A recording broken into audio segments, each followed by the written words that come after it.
Hi, I'm Rob McKenna, Washington State Attorney General. Thanks for taking a few minutes to listen to me talk about the Supreme Court case that I'll be arguing on April 28th.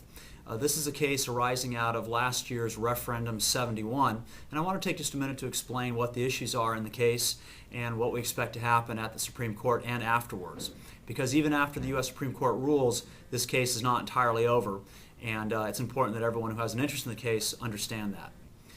As you may recall, last year there was a referendum mounted to challenge a law providing for domestic partnership benefits and other civil rights that was adopted by the state legislature during the 2009 session. Signatures were gathered on the petition forms and were submitted to the Secretary of State, who validated the number of signatures that were required to place the referendum on the ballot. The referendum went to the ballot, and a majority of Washington residents upheld or approved the legislative enactment providing for those civil rights. At that time, however, and actually before the vote was even taken, the sponsors of the referendum asked the federal court to prevent the disclosure of the petition forms containing the names and addresses of the people who had signed the petition. The federal district court made that ruling based on its holding that no petitions for any initiative or referendum can be released to the public. So his ruling went way beyond referendum 71. In fact, he didn't actually reach the specific claims of the sponsors of referendum 71 regarding their concerns about harassment or intimidation. They never reached that evidence really in the judge's ruling.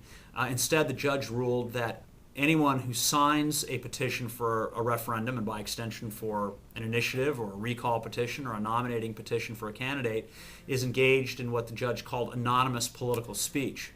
And so this ruling had a very, very broad impact.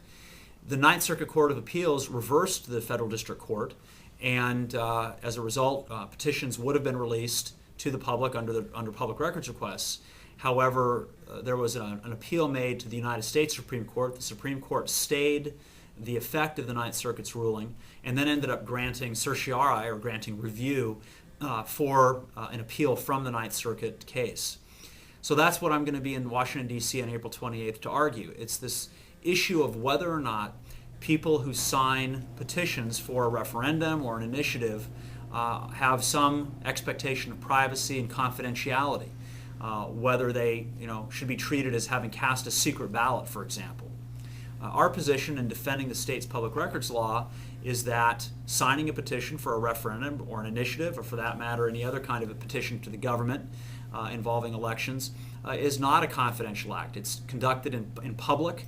There's no expectation of privacy. You can see everybody else who signed the petitions.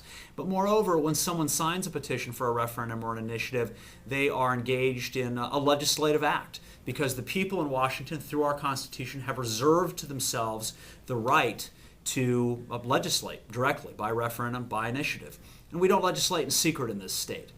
We don't legislate in secret through a referendum process because when you sign a petition for a referendum, you're calling on the Secretary of State to conduct an election, and if enough people sign the petition and it qualifies the referendum for the ballot, the law is suspended. In fact, the law is suspended as soon as the petitions are submitted. So the effect of signing a referendum is to block that law until the voters have had their say. These legally operative effects of signing a petition are of significant public interest and are a matter of public record. What I want you to understand about what happens after the Supreme Court is this. When we persuade the U.S. Supreme Court to uphold the Ninth Circuit and uphold the Public Records Act as it applies to the disclosure of all petitions for referendums and initiatives, this issue is going to go back to the federal district court, where the sponsors of referendum 71 will have the opportunity to prove, if they can, that there were sufficient threats of harassment, intimidation, or reprisal to warrant these specific petitions from being excluded from release, to keep them out of the public view. So there'd be a much narrower ruling by the federal court if they can meet that burden. That's a high burden to meet. Only in a handful of cases of any kind has the federal court system agreed that information like campaign finance disclosure, for example, shouldn't be released to the public.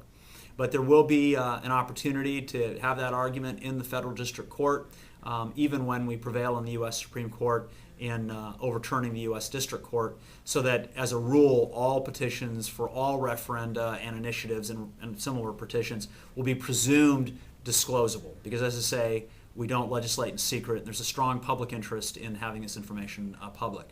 There's more information about the Referendum 71 case available on our website. I encourage you to take a look at it if you have an interest, and to watch for the results from the U.S. Supreme Court, which should be made public by the end of June at the latest. Thanks an awful lot for spending a minute with me to talk about this very important case.